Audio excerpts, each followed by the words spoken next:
wana michezo tuweze kuzungumza mambo mbalimbali yanayokuwa yakihusiana na michezo na burudani. Na ripoti kutokea hapa katika mitaa ya stesheni Kaburi Moja. Ni na madhumuni yangu niweze kupata kile kinachokuwa kinahusiana na michezo na burudani. Ndugu yangu uko poa? Kwa mambo vipi? Uzima upo? Namshukuru Mungu. Heri lakini. Safi kabisa. Bwana, nianzie hapa. Kamati ya masaa 72 hapo jana imetoa hukumu kwa baadhi ya wachezaji wa Simba Sports Club wakiongozwa na Alassane Maodo Kante kwa faulo mbaya alipomchezea Faisal Salum Abdallah Feitoto, lakini pia vile tunaenda kwenda kuizungumzia kiwiko ambacho alichokwenda kukifanya Jonathan Soa kwa mchezaji Himidi Mao Mkami. Vipi wana Simba, mnasemaje kwenye hii adhabu ya kamati ya masaa 72? Alassane Kante ameonewa.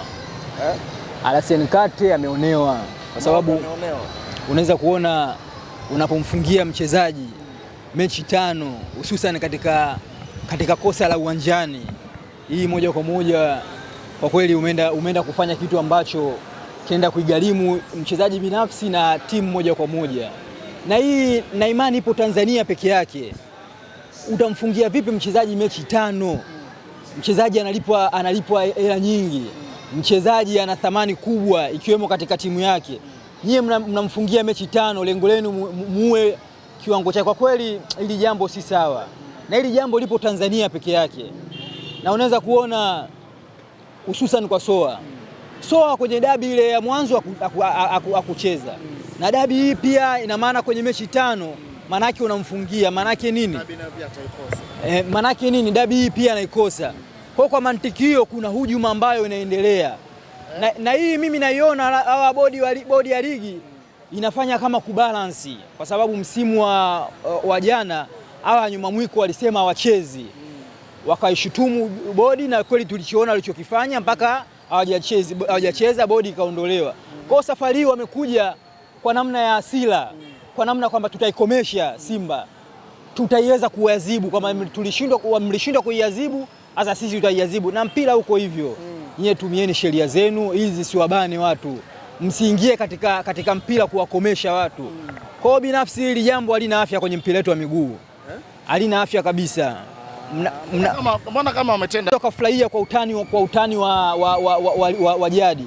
Lakini na hili jambo nao likiwakuta wao, kwa sababu waliofungiwa ni Alassane Kante, huyu nani ukiangalia, na huyu Maodo, na huyu Soa, na Singida ni Aucho. Ukiangalia watu ambao wote hawa ni wabaya wa nyuma mwiko. Nyuma mwiko wafurahii. Sasa tunasikitika kwa kweli. Kuna nini hapa? Hii bodi ya ligi mbona inawafeva sana Yanga? Kwa kweli hili jambo wao wamefungiwa kwa mashabiki kwa faini ya milioni 5. Hakuna mchezaji yote wa Yanga ambaye aliyefungiwa kwenye. Na hili jambo tunasema kwamba bodi ya ligi inachagua mapenzi. Waeke mpira wa miguu mbele, wasichague mapenzi. Au kwa sababu wao wana kauli wakisema wachezi na wanafanikiwa wachezi. Hili jambo halina afya kwenye mpira wetu wa miguu.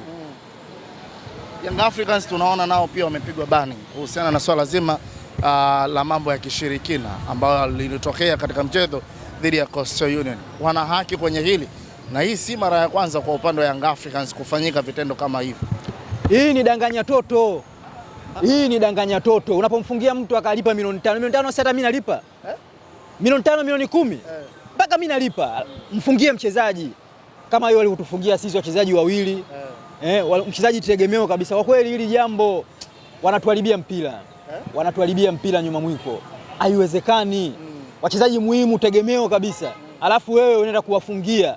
Ambao tena kwa makosa ambayo ndani ya uwanja. Wewe uende kuwafungia. Bodi ya ligi kwa kweli wajitathmini. Tuliwategemea kama watakuja kufanya vyema, sasa wanarudia makosa yale ya mwanzo. Wachezaji wanalipwa gharama kubwa, wachezaji wa kimataifa, wachezaji wana umuhimu katika timu zao, waenda kuwafungia kwa matakwa yenu. Kwa kweli hili jambo si sawa. Kuna namna kamati ya masaa 72 haijawaridhisha na yale maamuzi ambayo wameyafanya. Kwanza unatoa wapi sheria ya kumfungia mchezaji mechi 5? Sisi tunafuatilia mpira. Angalia mpira wa Afrika, timu zote hizi. Angalia hata Ulaya, Madrid, Barcelona, mchezaji gani anafungiwa makosa ambayo ndani ya uwanja ya mechi 5? Hii sheria mimi nimeona Tanzania tu. Na hili jambo alikubaliki. Tunaweza tukafurahi kwa sababu ya Usimba na Uyanga, lakini hili jambo halina afya kwenye mpira wetu wa miguu. Hili jambo ni la kukemewa. wachezaji hawa ni wana thamani kubwa. Unapomfungia mechi 5, maana yake wewe unaenda kumuathiri moja kwa moja, unaenda kuua mpira wake. Kwa kweli hili jambo halina afya, hili jambo ni la kukemewa mno, na hili jambo sidhani kama mashabiki wa Yanga wanafurahia, lakini hili jambo ni baya kweli kweli, na bodi ya ligi wajitathmini na wawe makini kweli kweli, kwa sababu wanaenda kuua mpira. Nini kifanyike sasa ili kama mambo kama haya yasijitokeze, kwa sababu tunaangalia kuna tempa zingine wachezaji wanakuwa kamati ya masaa 72 tu kuifungia Yanga wachezaji wawili mechi 5. Hawasubutu, wanaogopa. Mwaka jana walisema wachezi, kila mtu aliona walicheza. Walisema bodi ya ligi ibomolewe, leo hapo kwenye bodi ya ligi hawasubutu. Kwa hiyo wanaangalia watu ambao wako wepesi. Kama sasa hivi wanatumia advantage kwamba Simba tuna mapungufu katika uongozi. Wanaona watu wafanyia lolote na wanafanikiwa. Wakiangalia Singida wanaweza wakaonea. Lakini mimi niwaambie tu, wanaharibu ligi. Bodi ya ligi wanaharibu ligi. Haiwezekani. Hiyo walifanyia sisi, wawafanyie Yanga kama watabakia kesho. Kwa kweli hichi kitendo hakina afya kwenye taifa wa Simba. Simba sasa hivi viongozi wao wana mgogoro. Kwa hiyo kila mtu anatumia anavyotaka yeye. Kwa kweli sisi tuambie tu, bodi ya ligi mnaharibu mpira na mwenendo ambao mnaenda nao. Tupo nafasi ya 5 lakini tutashuka, tutarudi tulipotoka. Acheni kufuata maelekezo. Chezeni mpira kama sheria zinavyotaka. Kumfungia mchezaji mechi 5 manake nini? Unaenda kumuathiri moja kwa moja kiwango chake, unaenda kuiua timu yake ambaye mchezaji analipwa milioni 40, milioni 30. Kwa kweli hili jambo bodi ya ligi hebu jitathmini, mnatia aibu. Bwana, dirisha dogo la usajili limefunguliwa. Mnatamani kuona Simba Sports Club akifanya maboresho ya namna gani haswa kwenye eneo lao zima la baadhi ya wachezaji? Bwana, kwenye kikosi sawa, tuna quality moja, alafu unacheza na Esperance, unacheza na timu ambayo ina quality hali ya juu. Kwa kweli hili ni jambo, hebu tutafute quality player. Viongozi wana matatizo, lakini vile vile kitu ambacho kinachotuumiza sisi, hatuna quality player. Mchezo wa mpira wa miguu ni mchezo ambao unahitajika uwe na quality player. Unapotaka nusu finali, unapotaka finali, lazima uwe na quality player. Haiwezekani ikiwa una wachezaji ambao unapewa mchezaji na Mamelodi kwa mkopo, ambao Mamelodi wewe malengo yenu ni moja, nusu finali ama finali. Hao Mamelodi wanakupa wewe mchezaji kwa mkopo, alafu uweze kuwapita katika mafanikio. Ni jambo ambalo la kufikirisha.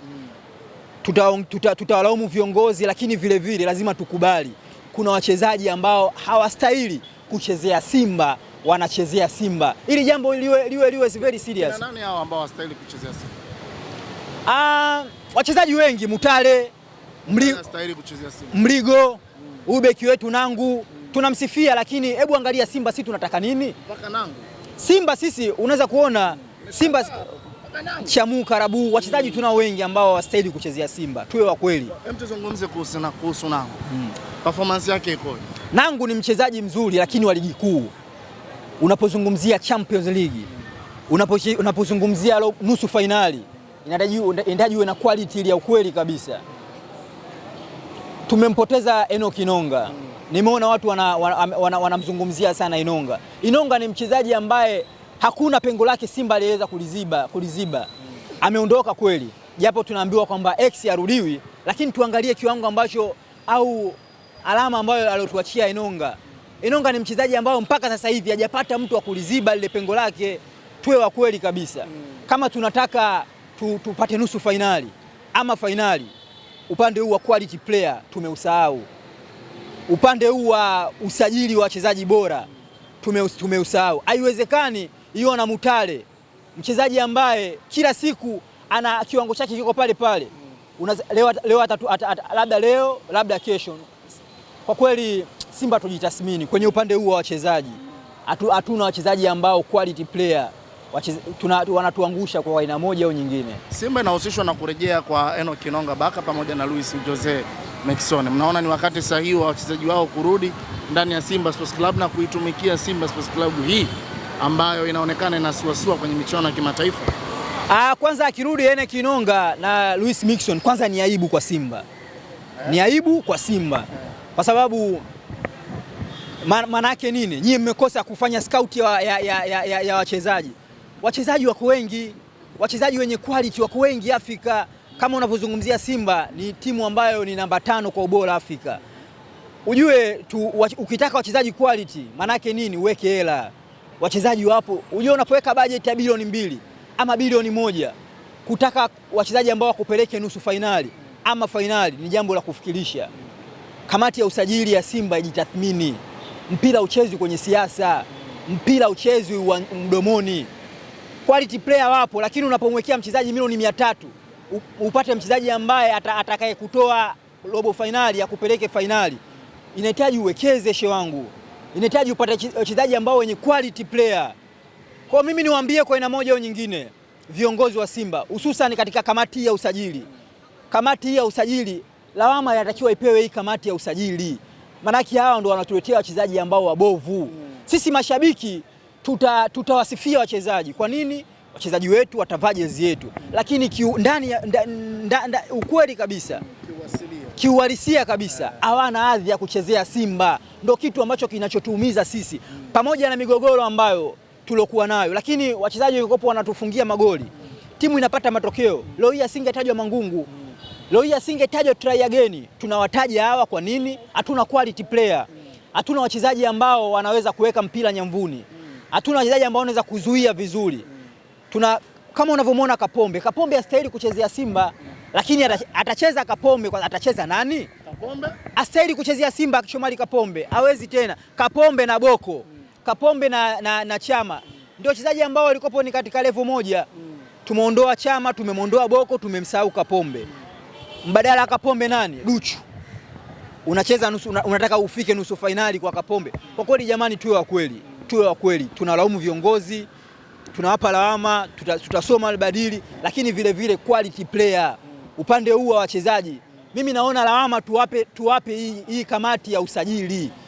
Hii kamati ya usajili chini ya bosi Mo mwenyewe, hii ndio kunyoshia vidole. Hii kamati wakileta quality player, haya mambo ya Mangungu, mambo ya try again, yote hatuyasikii, lakini yote yanaibuka. Nikutolee mfano mmoja.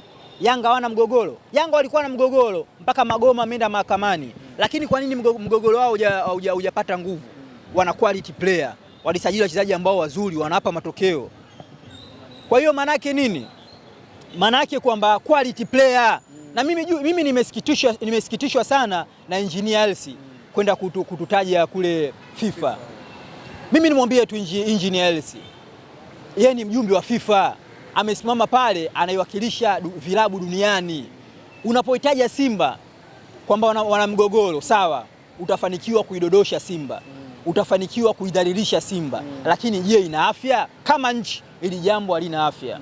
Unaweza kuona Mamelodi, Orlando Pirates, hata Yanga yenyewe migogoro wanayo. Tena Yanga wana mgogoro mkubwa mpaka wamepelekana mahakamani. Kwa nini asitolee mfano? Hii kwenye maslahi mapana ya taifa haina afya. Simba imetumia jasho kubwa, ikiwemo hata wa Yanga pia, kufikisha hii ligi yetu ilipo. Unapoenda kuisema vibaya, kuizalilisha Simba kama taifa, kama nchi yetu, hii haina afya. Na mimi nimwambie tu Engineer Hersi, anatakiwa atoke hadharani aiombe radhi. Aombe radhi TFF pamoja na wapenzi na mashabiki na wanachama wa Simba. Kwa nini? Kwa hadhi aliyokuwa nao Yanga, kwa heshima aliyokuwa nayo FIFA. Sikutegemea ile kauli angeitoa. Hii kauli angeitoa rafiki yangu Kevo au Godi Yanga, mimi ningeelewa anasema nini. Lakini sio kwa Engineer Hersi. Engineer ni mtu mkubwa ndani ya Yanga. Yeye anawakilisha FIFA. Kwa kweli Engineer umejivunjia heshima. Watu ambao tulikuwa tunakuheshimu tutakuangalia kwenye jicho la kipekee. Kwa kweli kwa heshima yake atoke aombe radhi. Aiombe radhi TFF ikiwemo na Simba na wanachama na wapenzi wa Simba. Shukrani sana. Asante.